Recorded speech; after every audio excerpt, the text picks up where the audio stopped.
Okay, we're demonstrating a collagraph today, and a collagraph, not to be confused with calligraphy. This is collagraphy. It's basically just a collage of textured materials on a plate for printmaking. So I've collected several different types of materials here. This is some lacy fabric. These are tiny little circles that I cut out of some burlap. Here is some thread that came from the burlap that just got pulled off, and I thought that would be interesting for creating some textures, particularly spiral textures, to help repeat the pattern of the flowers that I'm going to be creating on here. And like in the composition handout, I will be considering where my focal point is going. I'll be considering the rhythm of my patterns and trying to draw your eye up to where the focal point goes. So that's where the flowers come in. Some of these spirals. Also, I thought it'd be fun to have a little dragonfly. My first attempt at a dragonfly was this little bit of lace right here. And I tied it into pieces for the body, and it just was too big and clumpy, and I didn't think it was going to end up being a good dragonfly. So I scrapped that, and I started over, and I decided I'd go ahead and just cut the basic shape out of a piece of cardboard and go from there. So if you have an idea and it's just not working out, then by all means start over again. Do something else. Get it to look the way you want it to look. Artwork the process is organic. It all involves making and remaking and adjusting.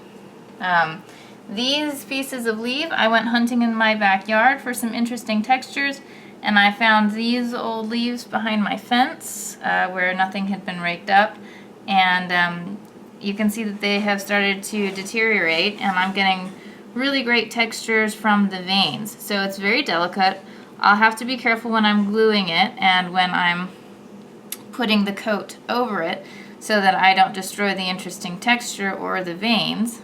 But I thought I'd go ahead and give it a try because they were just so beautiful anyway.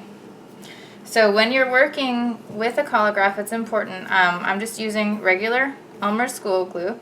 It's important to make sure that your objects are well glued down, because you will be printing on it, which means you're going to be putting paint over it, you're going to be putting a piece of paper over it, and then you're going to be putting a lot of pressure down, and so it'd be very easy to damage all of these materials if they're not well glued. However, don't put so much glue that you've got globs and drips all over the place, unless that's a look that you're going for. So be careful with it, make sure that you glue it thoroughly, but be neat about it. So when I start working on this, when I considered golden mean, or the golden ratio, I was told it was the golden mean in college, but it's also known as the golden ratio, and that's what we describe it as in the handout. You divide your picture plane, so this is my picture plane here, into thirds. So I'm visually dividing it into thirds. And I've decided that I want my focal points to be somewhere right around here in the upper right hand intersection of those vertices. So I'm just going to start laying out my flowers and playing with their position a little bit. And I think I want to create a bit of an arc with them to draw your eye up, but I want to stagger the flowers so that it's not completely, so it feels more natural and organic, like real life. If it was a perfect arc, and that could work too, it would feel a lot more like a lot more like a design that's it's much more rigid than I actually want this to look. So I'm playing with the position of my dragonfly. And before I finish and actually start gluing all these pieces down, I will go ahead and make sure that my composition is well thought out.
Okay. Now what I'm going to do is let the plate dry thoroughly. And as it continues to dry, I may go in here and glue a few other things down a little bit better. But mostly it's glued fairly well. And then I'm going to go back over it with a type of gesso. And that will help to seal everything so that we can put the paint on it and rub the paper on it, lift it up, and we're not going to be constantly damaging the plate every time we print it. Once it is dry, I will completely trim it all up. And a few things about the composition is notice that I've used patterns in the flowers to create rhythm, to kind of draw your eye around the dragonfly, which is the composition, or which is the focal point. The dragonfly is the focal point because it's going to be the area that has the most unusual shape. So it kind of goes outside the basic circular pattern that I've got here. And your focal point will essentially be whatever is the most different on your composition. Also, the dragonfly has a significant amount of detail throughout it with the wings here as well. And I've got a little bit of space up here above it that's not completely covered by the flowers, which creates a little bit of isolation happening there, which is also discussed in the composition handout that I gave you guys. I've got this flower here coming off the edge a little bit, just so it doesn't look completely like I've tried to fit every single flower on the plate, but instead, you know, it's almost like we've taken a photograph of what's happening here, and in nature things get cut off in photographs. So not everything necessarily always fits right inside the picture plane. So once this is all dry, we'll come back to it and I will coat it with the gesso. Okay, the Collagraph has completely dried at this point. It's been a few hours.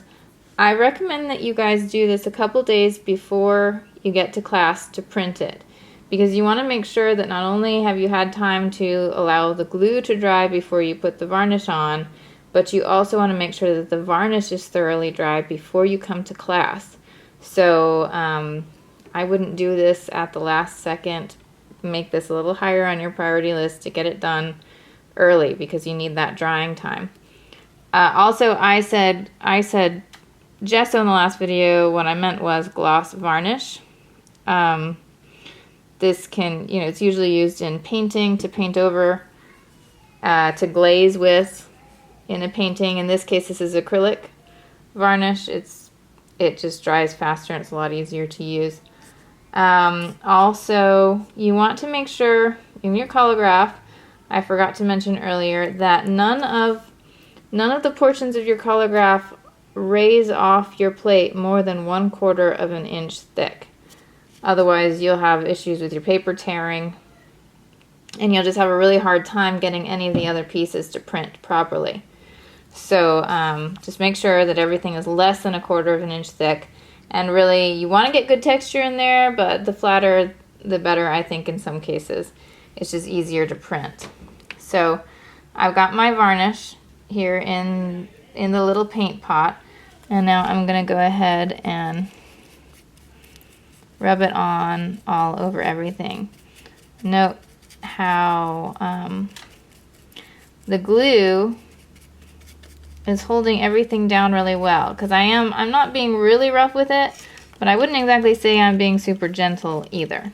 And if the glue hadn't been properly applied to all of the pieces, everything would be coming up. I'm a little concerned about this circle here, but it looks like it's doing just fine. You only want 1 coat of varnish.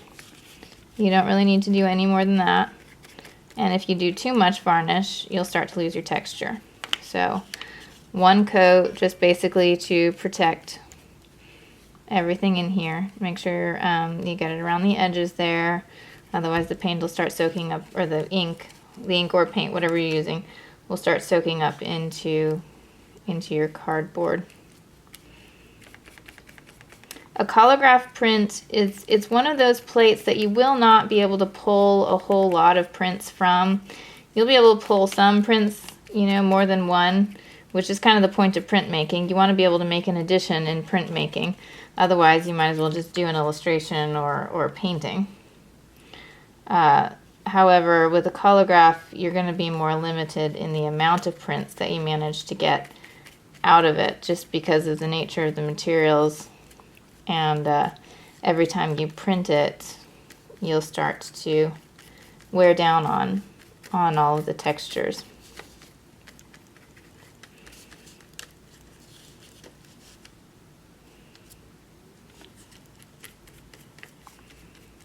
Notice how this varnish is fairly thin. Go ahead and take advantage of that and spread it, because everybody's going home with just a little bit of varnish.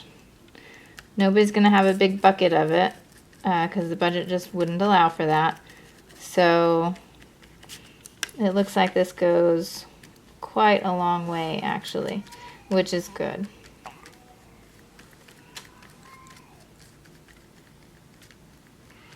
Okay, and now it looks like I have gotten all the pieces of my plate.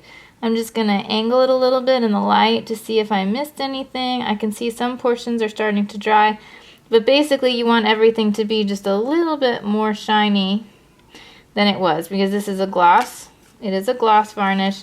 Nice thing about that is it will allow the ink to be pulled off the plate when you put your paper on it. If this was a matte varnish, it would hold on to the ink much too strongly, and I don't think you would get as nice a print. And that is that's everything that you are required to do at home.